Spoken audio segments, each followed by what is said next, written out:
இந்து சமத்துவ கட்சியின் கோவை மாவட்ட மகளிர் அணி தலைவி கவிதா ரகுநாதன் அவர்கள் தலைமையில் மற்றும் மாநில செயலாளர் ரகுநாதன் அவர்கள் மற்றும் திருச்சி மாவட்ட செயலாளர் குமார் அவர்கள் தலைமையில் இன்று மாவட்ட ஆட்சியர் அலுவலகத்தில் மனு வழங்க வந்துள்ளோம். இந்த மனு எதற்காகனா, கோவை மாவட்டம் வெள்ளலூர் பகுதியில் போத்தனூர் காவல் நிலைய சரகத்திற்கு உட்பட்ட பகுதியில் தொடர்ந்து தமிழக அரசாலும் காவல்துறையினாலும் தடை செய்யப்பட்ட பொருட்கள் கஞ்சா, மது, பொய்யிலை இதை தொடர்ந்து விற்பனை செய்து வருகிறார்கள். இவர்கள் யார் என்றால் 18 வயசில் இருந்து 23 வயது உள்ள இளைஞர்கள்.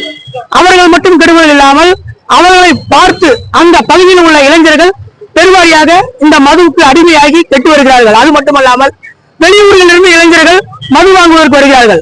அங்கு வரும்போது உள்ளூர் காவலர்களுக்கு இவர்கள் யார் என்று தெரியும், வெளியூர் காவலர்களுக்கு இவர் யார் என்று தெரியாது. அதனால் சில குற்ற சம்பவங்கள் நடப்பதற்கு ஏதுவாக அமைகிறது.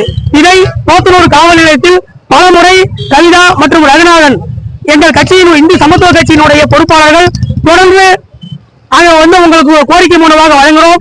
அதை ஏற்கவில்லை. அதனால் இன்று கோவை மாவட்ட ஆட்சியர் அவர்களிடமும் கண்காணிப்பு அலுவலகமும் மனுவாக வழங்க வந்துள்ளோம். இந்த மனுவை ஏற்று உரிய நடவடிக்கை எடுக்க வேண்டுமாய் கருதுகிறோம். இதை மாவட்ட ஆட்சியர் அலுவலகம் நடவடிக்கை எடுக்கவில்லை என்றால் போத்தனூர் காவல் நிலைய எல்லையில் இந்து சமத்துவ கட்சியின் சார்பாக அனைத்து மாவட்ட நிர்வாகிகள் மற்றும் கோவை மாவட்ட நிர்வாகிகள், திருப்பூர், ஈரோடு மாவட்ட நிர்வாகிகள் கலந்து கொண்டு அறப்போராட்டம் செய்வோம் என்று இந்த தருணத்தில் கூறிக்கொள்கிறேன். தலைவர் உழைப்பாளி பூபாலு. அரசு அங்கீகாரம் பெற்ற மனு இல்லைங்க. அரசு அங்கீகாரங்கிறது 12 மணி வரைக்கும் மேலதான் அரசு அங்கீகாரம். அதுக்குள்ள விற்கிறது பூரா கள்ள மனு, மது. அதே சரக்காங்கிறது அதிகாரிகள் தான் கண்டுபிடிக்கணும், நாம கண்டுபிடிக்க முடியாது. ஏன்னா நம்ம குடிக்கிறது இல்ல, அதை இன்னும் பரிசோதனை பண்ணல. பரிசோதனை பண்ணக்கூடிய நிலையும் எங்களுக்கு இல்ல. கவன ஈர்ப்பு மட்டும் கொண்டு வரோம். இத கவனத்துல கொண்டு அதுக்கு ஒரு நல்ல விஷயங்களை தேர்ந்தெடுக்கிறது அதிகாரிகள் தான், நாம இல்லைங்க. நாம மனு கொடுக்கிறோம். எப்பயுமே பாத்தீங்கன்னா காவல்துறை அரசாங்கம் திட்டு நம்மள மாதிரி ஆட்கள் அதை கொண்டு முறையா மனு கொடுத்தாதான் மனுவின் பேரில் ஏற்பாடு செய்வாங்க, சட்ட ஒழுங்கு நடவடிக்கை எடுப்பாங்க. எப்படிங்க தொடர்ந்து போத்தனூர் காவல் நிலைய அதிகாரிகள் இந்த செய்யறாங்க. ஆனால் உண்மையா பெரிய லெவல்ல செய்யக்கூடியவங்களை இதுவரைக்கும் கைது செஞ்சிருக்காங்களா? 5 கிராம் 10 கிராம் குடிக்கிறவங்க கைது செய்யறாங்க. 1 கிலோ 2 கிலோ வச்சு அதை ஒரு வியாபாரமா, அந்த வியாபார பணம் குற்ற செயலுக்கு ஈடுபடுறாங்க. அவங்க கண்டுபிடிக்கிறாங்களா? இல்ல.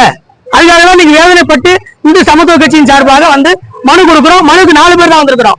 ஆர்ப்பாட்டத்துக்கு 400 பேர் நிற்போம். அவங்க பெரும்பாலும் இந்து சமூகத்தை சேர்ந்தவங்க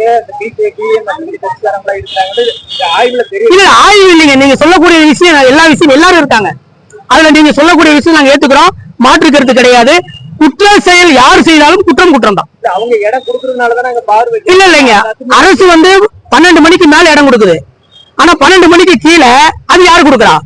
ஒண்ணு காவல்துறை கொடுக்கணும், இல்லைன்னா சம்பந்தப்பட்ட அதிகாரிகள் கொடுக்கணும். அவங்க கொடுக்கறதாங்க வைக்கிறாங்க. அந்த இடத்துல இப்ப நான் நிக்கிறேங்க, எனக்கு புடிச்சு கொடுங்கன்னு சொல்லி ஒரு உறுதியை காவல்துறை கொடுக்கட்டும். 10 நாள்ல சுத்தமா ஒழிச்சு காமிக்கிறேன்.